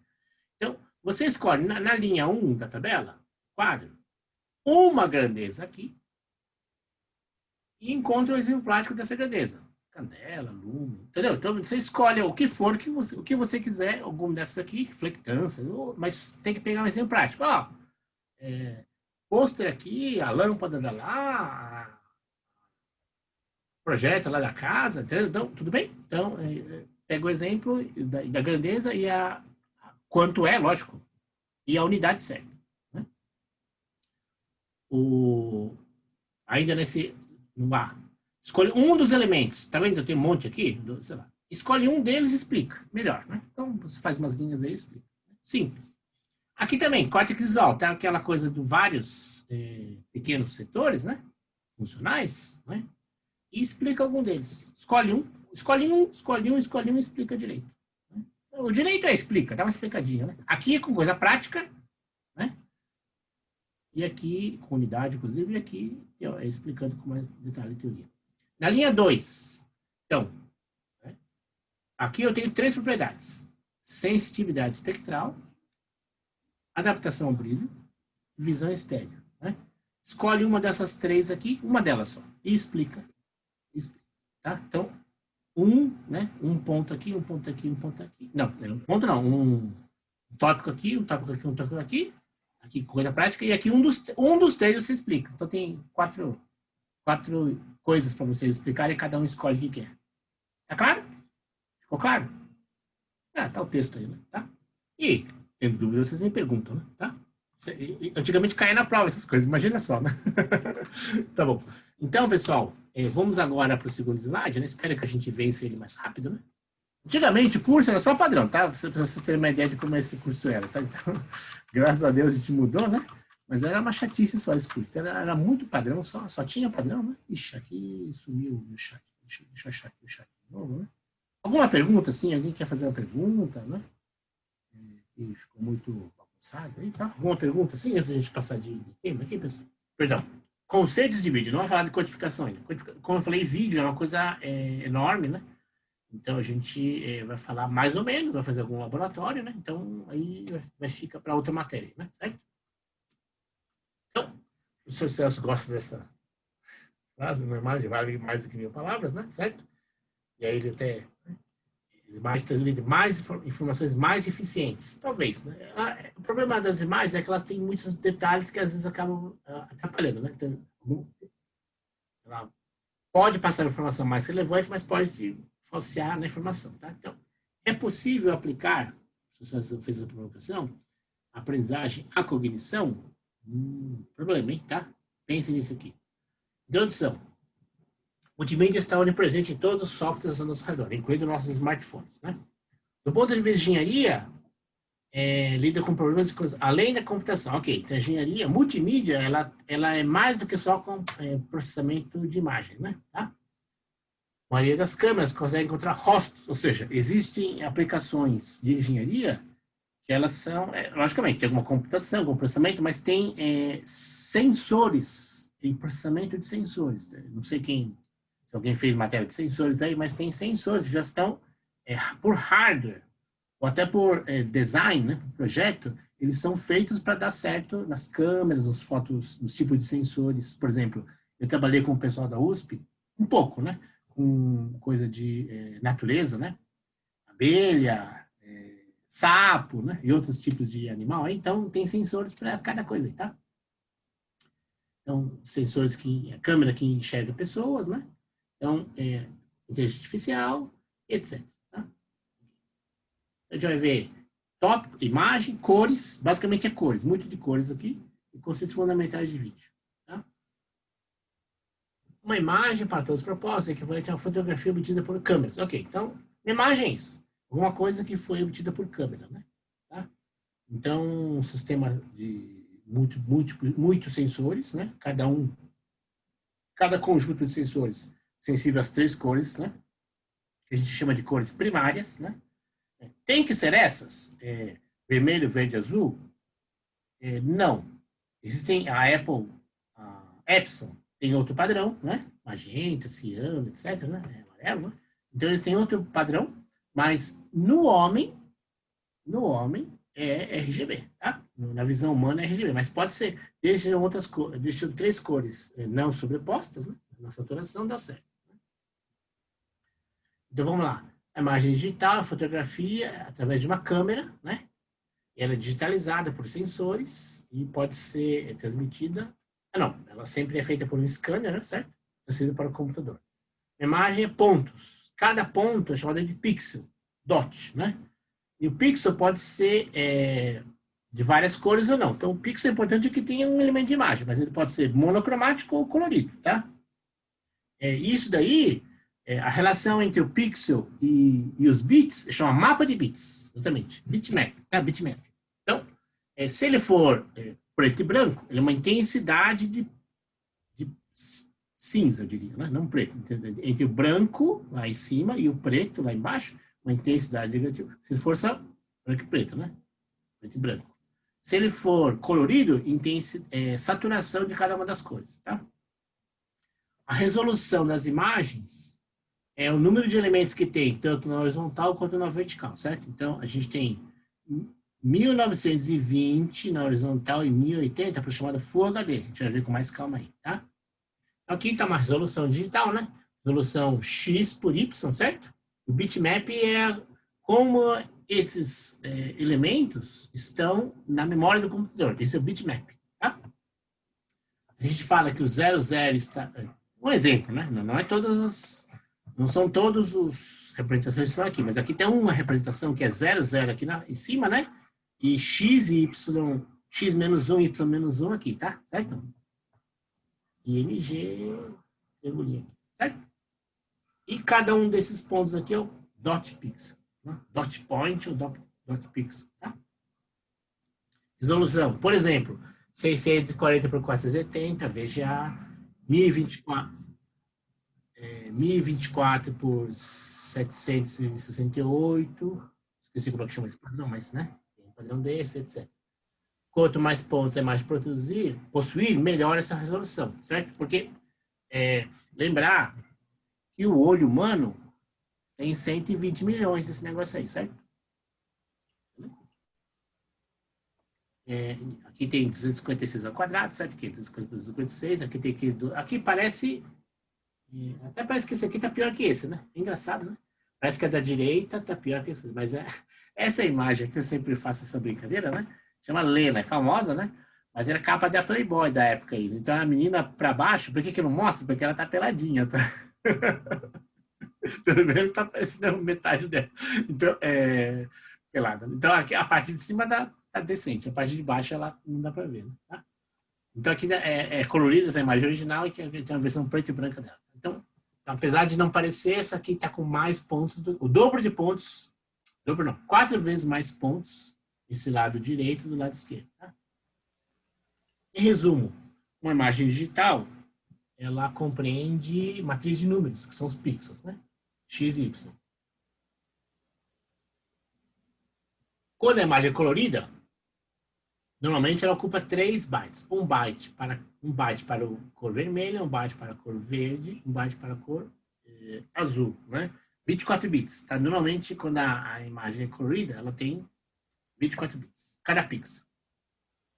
A imagem digital ocupa uma considerável quantidade de bytes. Exatamente. Por quê? Por causa da resolução, né? Então, olha só. 256 por 256 dá 64k pixels. 512 dá 662k pixels, certo? Ocupando 1 byte por pixel, então as fotos não coloridas, ou seja, tons de cinza, ocupam entre 64 e 256 kbytes, respectivamente. Tá? Ok. Então vamos lá. Sensitividade e faixa dinâmica. Faixa dinâmica é a área onde o olho é muitas vezes visto como tendo uma enorme vantagem. Exatamente. Então, o nosso olho, como eu falei, de 2 a 10, a sensibilidade dos sensores, ele desde a coisa mais penumbrada até a coisa mais iluminada, ele enxerga, tá? Então, vamos lá. Então, se, né, a gente tem uma imagem super, né, um sol no meio, super radiante aqui, né? Ou uma penumbra, um crepúsculo muito pouca luz, olha como isso aqui é como sensores, né? Lembra? Comparativo de câmera de celular, né? Vira e mexe, porque o sensor capta esses dois lados aqui. Mas olha, a gente quando está ao vivo, tá enxergando isso aqui, ó. Então, nem escuro, nem muito claro. A gente percebe como ele é, na verdade. Então, os sensores pegam desse jeito aqui, às vezes, né? Tá? E a gente enxerga de verdade, certo, né? Ou, não certo, como a natureza se mostra. Né? A gente enxerga como a natureza se mostra. Olha que interessante. Né? Pode ser que a abelha, né, enxergue mais luminosidade. Pode ser que a cobra enxergue mais escuro. Mas a gente enxerga como a natureza se mostra com mais, assim, colorida, eu diria. Né? Graça, com mais graça. Tá? Ok. Cores. Cores. As cores da natureza. Que cor? As cores. Que grandeza é percebida pelas pessoas? Comprimento de onda, né? Certo? Vamos lá. Percepção de cores, imagens e vídeos são onipresentes na web, beleza. Estamos cada vez mais atentos, beleza. A alternativa de resolver esse problema é a última versão, exatamente. Então, o HTML5, ele até especificou cores, no padrão sRGB. A gente vai ver melhor aqui, tá? Então, cair na prova, acho que até vai cair ainda, tá? Vamos ver se vai. Vamos lá. Então, esse aqui é um padrão. RGB é os tipos de sensores, sRGB é um padrão, tá? Que é do HTML5. Eu não sei se é o 5, talvez o 4, mas o 5 com certeza também usa esse padrão, né? Então, espectro e reflectância. Então, olha só, então a reflectância, lembra aquela divisão entre o incidente e o incidente e o refletido. Isso é reflectância. Tá? Então, porcentagem, né? Então, por quê? Porque eu só enxergo refletido, pessoal. A gente, não adianta saber quanto que o tomatinho absorveu. A gente não enxerga o que ele absorve. Isso aí é quem faz a absorção, né, é feita estufa do carro, por exemplo. Né? Então, o carro, por que o carro esquenta? Porque o carro dentro do carro, quando os vidros estão fechados. Porque o sol entra, né? Ele faz absorção, os bancos e tal, e o vermelho ele fica preso dentro do vidro. O vidro não deixa passar o vermelho, né? Mas quem faz a média e faz a absorção tudo que é dentro do carro, ele absorve e fica lá dentro. Então, essa energia é a absorção. Mas a gente não enxerga a absorção, a gente só enxerga a refletância, que é o quanto bate e o quanto... A refletância é a luz que bateu e ela veio para mim. Eu só enxergo a reflectância. Eu não enxergo nem a absorção, nem a incidência. Eu só enxergo a reflectância. Certo? Então, a reflectância do vermelho, automaticamente tem mais, né? Super incidência no vermelho aqui. A bananinha aqui apareceu muita incidência do amarelo, né? A azul, a uva não, o berry, algum berry da vida, não sei qual berry é, né? Então, ele aparece, não é bem o azul, é o azul marinho, né? Certo? Então, azul marinho aqui, blueberry talvez, né? E a uva tá aqui, o purple. Né? Olha que legal que aparece a uva, né? Certo? Tá bom? Percepção de cores. Percepção de cores é um fenômeno percebido e não uma dimensão física, exatamente. Então, não é Fenômeno é aquelas cores lá que a gente, né, cada fotorreceptor, cada frequência, sensitividade, sensibilidade, tem um monte de coisa aí, tá? Mas a cor, a gente tem que perceber. Então, agora você está falando da teoria do vídeo, né? A imagem e o vídeo. Esses slides aqui falam-se de fundamentos de vídeo. Tá? Então, vídeo é uma imagem em movimento, tá? Vamos lá. Ou seja, uma imagem que varia temporalmente. Né? Então, a cor é um fenômeno que a gente percebe, né? E não é a mesma coisa que nem wavelength, nem corrente de onda, nem temperatura. Tá? Temperatura são grandezas mesíveis, né? Tá? Tem até unidades, mas a gente vai perceber a cor. Tá? O observador pode perceber duas sensações diferentes. Pode perceber duas sensações diferentes e cores iguais. Até recentemente apareceu na web aí, recentemente não, acho que ano passado, ano retrasado, um vestido que a mulher falava que era dourado, não sei, e cada um enxerga, não, isso aí é vermelho, né? Isso aí é azul, isso é prata, então é a percepção. É a percepção, tá? Então, coisas que são iguais parecem diferentes, ou coisas que parecem diferentes parecem iguais, tá? Essa é a percepção. Então, não pode falar, não, não está errado, você está doida, não, ela percebe daquele jeito lá, é o jeito que a pessoa percebeu, tá? Tudo bem? Sistema de cores. Então, aqui a gente tem que... os padrões... por que tem que existir padrão em cores, né, ou outras coisas? Pergunta. Então, por que tem que existir padrões de sistemas, pessoal? Por que tem que existir? Por que tem que existir padrões? O que vocês acham? Por que tem que existir padrões de sistemas de cores? Ninguém sabe? Ninguém chuta? Compatibilidade, em que sentido? Para facilitar a comunicação.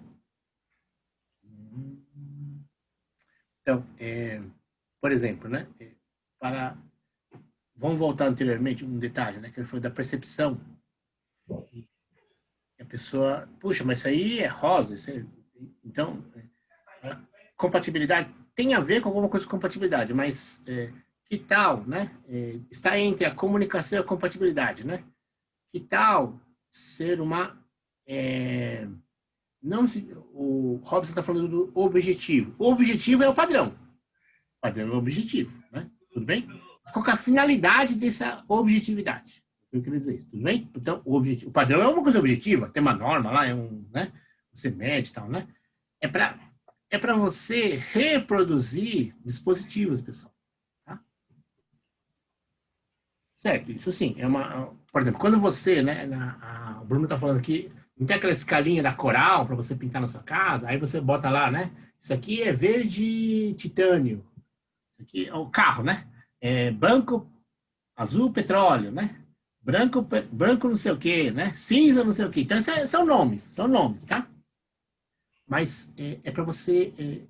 quando você vende e você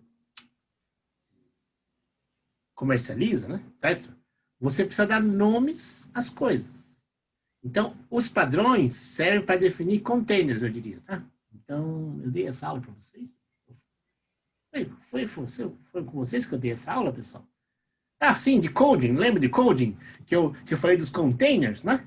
Se você não tem um padrão, você não consegue dar o título. Você dá o título. Mas as pessoas não sabem o que colocar lá dentro. Dá para entender? Se você não tem a coisa objetiva, no fundo assim, nossa, eu acho que isso aqui é azul, mas aqui está dizendo que ele tem que ficar no container violeta. Então, por quê? Por quê? Porque tem um padrão que fala que aquele lá é violeta. Nossa, mas isso aqui para mim é azul. Não interessa o que você acha. O importante é que exista uma definição objetiva de onde põe aquele negócio lá. Então, quando tem um monte de coisas para ser ofertada, vendida, comercializada, é preciso padronizar, porque você tem que garantir onde que os containers vão ficar. Então, se eu pegar aqui, né, pessoal, esse slide aqui que está aqui, né? Eu tenho que saber, mais ou menos, não dá para saber certinho, mas onde que é o meio do violeta? Onde que é o meio do vermelho? Entende, não? Eu tenho que saber essas coisas certinho e eu defino aqui. Esse slide aqui, essa imagem, ela está uma difusão, mas eu tenho que saber onde que é o amarelo central, né? Então, o padrão seria para isso. Olha, o amarelo central está aqui no meio do slide? Não, no meio do slide está o verde central. Em 1/4 do slide está o amarelo central. E em 3/4 do slide está o azul claro central. Tudo bem? Então, é uma definição objetiva para mim saber classificar para quando eu tenho uma quantidade grande, né? De, por exemplo, comercialização, identificação, etc. Né? Então, é comunicação? De alguma forma, sim, tá? Quem trabalha em televisão fala do gama-tom, né? Gama-tom, do triângulo gama-tom, né? Então, se não a cor, né? Você vai lá, tá lá no campo de futebol e o campo fica verde, verde não, é violeta. O campo fica azul. Você tem que ajustar o gama-tom para aquele negócio lá aparecer verde, né? Então, existe lá um gama-tom, lá um padrão de gama-tom para aquilo aparecer verde, né? Quem trabalha em televisão sabe o que eu tô falando, tá? Quem não trabalha, fica essa efeméride aí, não sei se entendeu, mas é assim, tá? Vamos lá. Colorimetria. Então, o que que é? Especificação e representação de cores no universo físico, a gente acabou de falar um pouco, né? Modelos matemáticos tem que ter padrões matemáticos de combinação, basicamente matrizes, ponderação matricial. Representação da cor são os sistemas, né? A gente viu recentemente que o HTML usa para a internet, inclusive eu acho que digo que é o mais utilizado, mas é o que está mais crescendo atualmente, é o HTML, por causa da internet, tá? O sRGB, que utiliza no HTML, ele está super aí, por quê? Porque é o que a internet está usando, né? Antigamente, o primeiro que bolou esse negócio foi a Kodak, né? A Kodak, que japonesa, americana, né? Ela bolou por causa dos filmes, né? Das fotos, né? Coloridas. E aí a Fuji bolou outro esquema, né? E japonês. E aí, mas aí, hoje em dia, sistema de cor de máquina fotográfica nem existe mais, né? Porque ninguém mais imprime, né? Ninguém mais põe em papel. E aí sim a especificação de cor, tá? Então, tem as cores, que a gente acabou falando um pouco aí. Os modelos matemáticos, a gente não falou nada, espero que fale um pouquinho. A representação são os sistemas. E a especificação são os padrões, tá? Vamos lá. CIE é um sistema, uma normativa francesa, né? Começou em 1936. Olha, sinceramente, eu não lembro por que começou em 1936, tá? Foi por causa da fotografia? Talvez. Acho que foi a fotografia, mas tá? Ele começou pela fotografia. Na França, né? Tudo era francês na época, né? 1920, assim, pós-revolução, pós-Primeira Guerra, tudo era francês, né? Pré-Primeira Guerra, e né, culturalmente o sistema era francês. Dominação era francesa, né? O sistema CI tem um marco na colorimetria moderna, durante uma parte. Não sei. Vamos lá. Mistura aditiva de cores, tá? Então, é o que está escrito, é o que está desenhado aqui, né? Então, a colorimetria é um triângulo, né, de cores, tá? E isso aqui a gente usava isso que o Bruno falou, representando outras cores, é isso aqui, ó. Esse triângulo de cores é utilizado para descrever a representação das outras cores, tá? É um modelo bidimensional, esse triângulo de cores bidimensional, de uma grandeza tridimensional. As cores são tridimensionais. Então, as cores têm, né, 3 vetores, tá? Como a gente viu no homem, né? 3 células, né? Tem 4, mas 3 assim que o sistema de cores tem o brilho, lembra o bastonete é o brilho, né? Intensidade luminosa.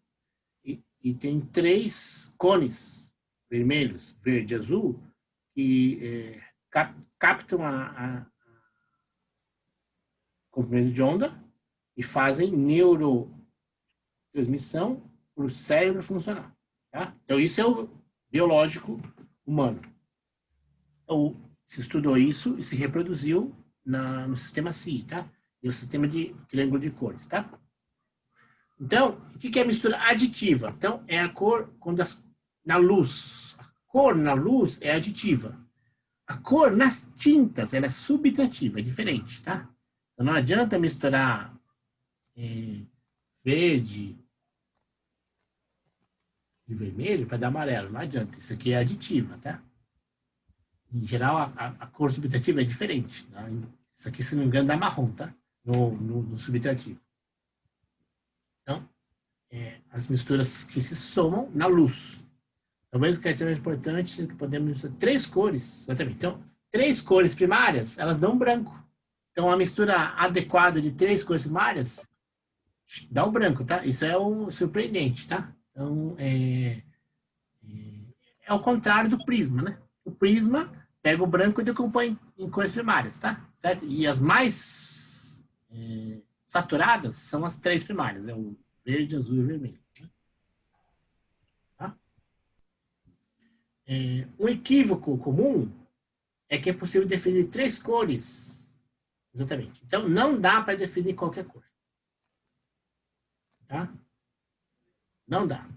É preciso, então, escolher as que mais nos interessam. Ah, mas professor, você falou que é um sistema de base. Sim, né? Mas ela foge do... Ela foge. Não sei se dá... Eu Não sei se vou vai dar pra passar gente. com 600 junto. Amanhã eu tento.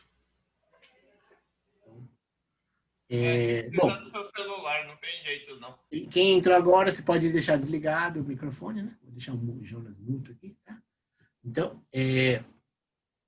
infelizmente, a gama de cores é limitada e é sempre melhor que a gama de todas as cores. Então, a gama é o triângulo, né? A gente fala aqui, deixa eu só, olhando para o triângulo aqui, né, pessoal? Esse aqui seria o... É que acho que dá para entender pelo seguinte ideia, né? As cores são tridimensionais, ok. Mas, aqui a gente tem uma representação bidimensional do sistema de cores. Tá? E as cores que se reproduzem é só uma parte desse conjunto aqui. Agora, nem esse conjunto consegue reproduzir todas as cores. Então, a representação do triângulo de cores, que é o sistema Si, por exemplo, né? Ele reproduz, assim, boa quantidade. Mas não tem todas. E a gente só consegue, na combinação, gerar algumas delas. Até bastantes, mas tem cores que não dá, tá? Ok? Professor, então tô frustrado. Paciência, é a vida, né? Um equívoco comum, né? Gamute, o famoso gamute, tá? A gente tem que escolher um gamute para a nossa paleta de cores, a gente tem que escolher qual que a gente vai usar, tá? Praticamente, a mistura aditiva da cor, a maior escala seguida é a cor das primárias. Então, de fato, o gamute mais versátil, no sentido de mais cores. Né? Pode falar mais cores. As cores que a gente, assim, realçam mais, me parece. Mas professor, eu gosto mais do violeta. Então tudo bem. Então, se for violeta o que mais te realça, o gamute RGB não é o que vai funcionar melhor. Então, é o magenta, é o da Epson, tá? Então, eu diria assim, para a maioria das pessoas, aquelas cores que mais chamam a atenção, o RGB é o que funciona melhor. É o que o homem tem, né? Mas existem outros sistemas de cores, tá? Bases, ou sistemas de cores, 3 cores primárias, que realçam cores diferentes que, eventualmente, alguém acharia mais interessante, tá? Ok?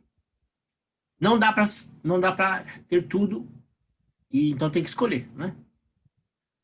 Então, o RGB. RGB é utilizado muito no TVs, né? Basicamente foi usado para LCD e telas de plasma, né? Então, não existe um único RGB. Porque existem RGBs mais para TV LCD, tem mais para tela de plasma, tem mais para TV de LED, tá? Ok?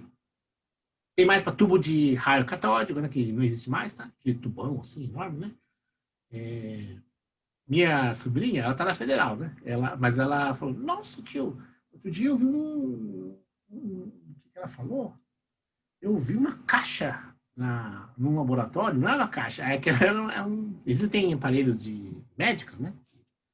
Que tinham uma tela antiga, né? Acho que até na federal, não sei se ela viu na federal em algum lugar, mas ela viu uma caixa. Não é caixa, não. Aquilo é a tela mesmo. Só que a tela é tão grande, né? Que é o tubo de raios catódicos. Né? Muitos RGB evoluíram, né? Por causa da demanda do consumidor. Ok. Então, RGB. Então, a HP tem um sistema, tá bom? e a gente e eles propuseram o sRGB. E esse sRGB é o que usa no HTML, tá? Recomendação 709 do ITU, tá bom? A Adobe tem outro, né? Que ele chama de esse aqui, e utiliza-se nas cores, é o magenta, amarelo e o ciano, tá? E o K é preto. Então, tudo bem? Esse aqui é o sistema da Adobe, né? Que as Epson usa esse sistema aqui. O sistema da Adobe, ele melhora a gama ciano verdes, tá? Então, verdinho, né? Tá bom? Eu não sei bem por que a Adobe escolheu esse negócio aí, mas alguma razão eles têm, então, de privilegiar mais o verdinho, tá? Vocês são palmeirenses, são americanos, né? Conceitos fundamentais de vídeo. Então, perdão, pessoal, então, desculpa, acho que eu passei um pouco rápido, mas é que esse negócio aqui eu acho muito chato, no sentido de muito... tem muito dado.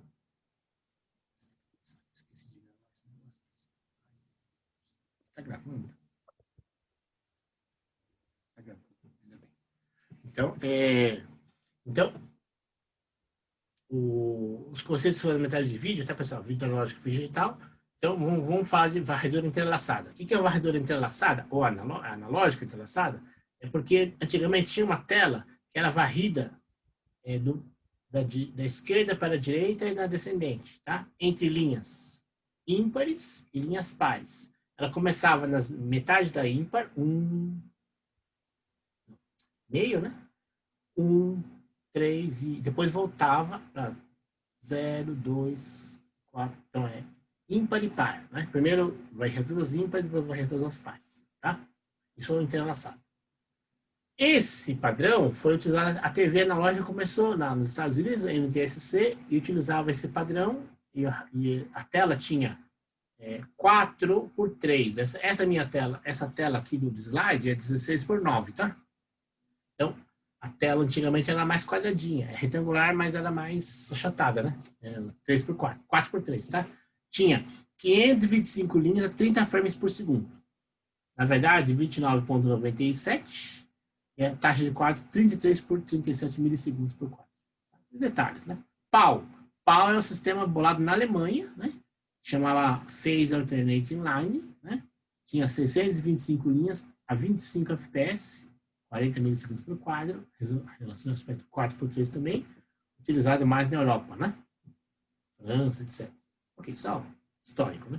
Vídeo digital, conceitos. Aqui, ó. Aqui um sistema de cor, tá? Que é o YCBCR. Que é uma matriz de conversão, tá? O Y é a intensidade, o branco, né? O branco não, é a intensidade. Então ele tem quase 0,3 de vermelho, pouco menos que 0,6 de verde e muito pouco de azul. Como todos são assim, porque de fato o azul tem pouco na natureza, né? A gente converte para CB, né? CB que é um misto entre o azul e o luminância, né? Tá? Esse é o Y luminância, o tom de cinza. E o CR, que é um misto de... o CB é uma combinação entre o azul e o luminância, e o CR é uma combinação do vermelho com a luminância. Por quê? Porque a gente tem que transmitir o sinal preto e branco. Então, a gente tem que transmitir o sinal preto e branco, por dois motivos. A natureza, ela funciona com intensidade preto e branco. É o caso dos bastonetes, né? O olho humano percebe a luminosidade, que é a luminância. E existem informações que só aparecem bem no luminância.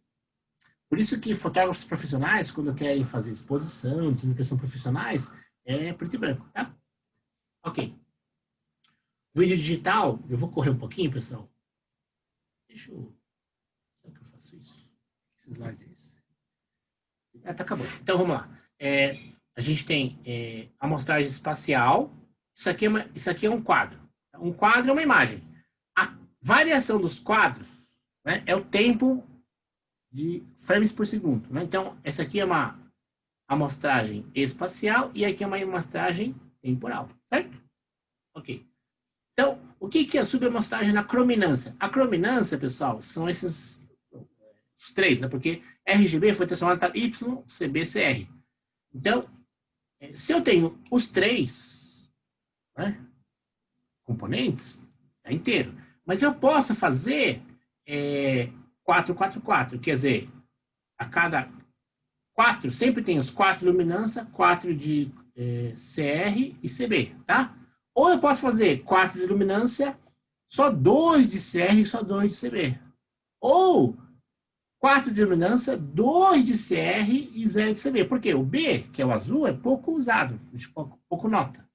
O vermelho sempre para ter cor, é para ter cor vermelha, tá? E assim por diante. Padrões de vídeo digital, tá, pessoal? Então, a gente tem o ITU, né? BT 601, digital internacional, né? Intercontinentes, por exemplo, né? NTSC, 60 quadros por segundo, que é 25 linhas, PAL, 50 quadros por segundo, 625 linhas, 8 bits por amostra em ambos os sistemas. Esse é um detalhe desse padrão aqui, tá? Aqui, pessoal, eu tenho 5 padrões, né? MPEG 1-1, que é o melhor de todos. MPEG 2 já tem uma compressão. MPEG 4, muita compressão. Aqui tem um codificador que é para multitelas. E aqui tem um codificador multitelas com taxa adaptativa. Se eu não me engano é isso, tá? E a melhor qualidade é o MPEG 1. Ele tem baixa compressão, né? Então, ele tem quadros diferentes. Em cada tipo de quadro, ele pode ir para frente ou para trás, mas ele dá uma resolução diferente, tá? Ele dá o que se chama de uma taxa de codificação espacial e temporal diferente para cada plano de quadro, tá?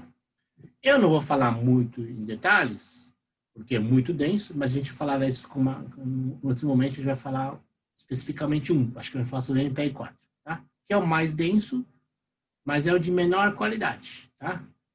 Tudo bem? A gente vai falar um pouco agora, nesses slides, do TV digital, que é o ISDB-TB, tá? Então, ele tem a range dele, né, espectral, 6 MHz, 13 segmentos, e pode ser tanto em VHF quanto UHF. Aquela aí que estava tendo aí das celulares, né? As TVs parabólicas, etc. Basicamente, ele é multiplexado em MPEG 2, né, esse padrão aqui, intermediário. O MPEG 1, quase nada de codificação. O MPEG 4, muita codificação. Esse aqui é o intermediário. Então, a qualidade boa, tá? E a modulação é o FDM, né? A gente taxa de erros, time interleaving e frequência interleaving. 700 MHz exclusivamente para retorno. Então, 1 seg. É o mesmo esquema do japonês. Então, aqui é um quadro muito complexo, só queria dizer que ele tem esses níveis aqui, e ele tem essa SD, que é essa 780 por 480, a taxa, né? Tá? Tem a Full HD, que é 1920 por 1080, o HD 1280 por 720, tá? E você pode ir mudando essa taxa por quadradinho, tá? CIF, que a gente chama, né? 30 ou 60 frames por segundo. Né? O áudio, ele tem 2 tipos padrão, que é o estéreo, AAC, ou surround, que é os canais 5.1 canais, tá? Por que eu tô correndo? Porque eu vou pedir para você fazer exercício disso, tá? Então, o vídeo 3D, a gente antigamente dava melhor, mas tem que passar em 2, imagem para o lado direito e imagem para o lado esquerdo. A gente passa 2 imagens e algum padrão de MPEG suporta isso, mas a TV digital testou esse negócio aí e não sei se tem canais da TV digital que funcionam em 3D, tá? Você tem que usar um óculos diferente aí para juntar, mas tem canais da TV digital. Pelo menos tinham, não sei se eles estão no ar aí, tá? Tudo bem? Eu ia acabar um pouquinho antes, né? Mas por quê? Porque eu vou explicar isso aqui são os livros, né, que a gente usou. Aqui tá uma brincadeira. Como eu falei, as coisas de sites, a gente passa aqui, o YouTube vai travar, né? Então, exercício 2, queria explicar o exercício 2 aqui, tá? Então, pesquise... são 2 questõezinhas. Tudo caía na prova, tá? Pesquise uma aplicação prática que usa algum dos sistemas de cores apresentados nessa aula. Então, alguma... Lembra? Bom, acho que apresentou 3 aí, né? Sistema de cores. TV, não sei o que, tal. Câmera Canon, né? A filmadora, não sei o que. Então, pesquisa uma delas. Impressora, não sei o que, tá? Tudo bem? E usa o sistema. Depois, Escolha um dos padrões. Eu coloquei 4 aí. 2 de imagem e 2 de áudio. Tá? H264, H265, codificador hipertaxa, né? 2 hipertaxa. Isso aqui é multimeio, isso aqui é hipertaxa, se não me engano. Tá? E aqui é o estéreo do MP4 e o surround. Então, você escolhe um deles e explica. Quanto mais detalhe, não precisa ser, não pode ser uma linha, né? Então tem que explicar, pesquisar e explicar. Então, tudo bem? Uma aplicação prática para algum dos sistemas de cores e uma explicação de algum deles. Tá claro? Tudo isso caía na prova antigamente, né? Questões, tá? Então agora eu estou dando as questões tudo separado e já está valendo a notinha na prova, né? Nota de verdade de vocês, tá? Alguma dúvida dos exercícios, pessoal? Desculpa que acho que eu dei uma corridinha no final do padrão de vídeo, que eu me estendi um pouquinho na parte de imagem, né? Alguma dúvida do exercício que tem que entregar? Professor, entrega exercício. Não, hoje não. É sempre uma semana, tá? Uma semana. Eu acho que tá no dia, tá? Se não tiver certo, eu corrijo lá, né? Mas em geral é uma semana, tá? Exercício é sempre uma semana. Tá bom? E aí, qualquer dúvida, vocês me perguntem, né? Os slides estão aí. Né? Os slides e o exercício está aí. Qualquer dúvida, vocês me perguntam. Tá bom? Show? Então, olha, eu estou revisando o laboratório. Como é que a gente faz o laboratório de quinta? No Python, né? E o Colab, que a gente vai ter que usar, está dando pau um monte de coisa. Então, eu estou tentando acertar com o professor Celso. Se der errado, a gente vai ter que fazer um laboratório mais suave. Aí, a ideia é passar algumas coisas de Python no Colab, né? Espero que funcione. Então, as coisas que eu tenho preparado. Então, as coisas do laboratório mesmo, nossa, tá dando várias coisas erradas, por exemplo. Então, não sei se a gente vai conseguir corrigir a tempo aí, mas imagem e vídeo no Colab, tá? Até quinta, tá? Tudo bem? Boa noite, pessoal. Boa noite.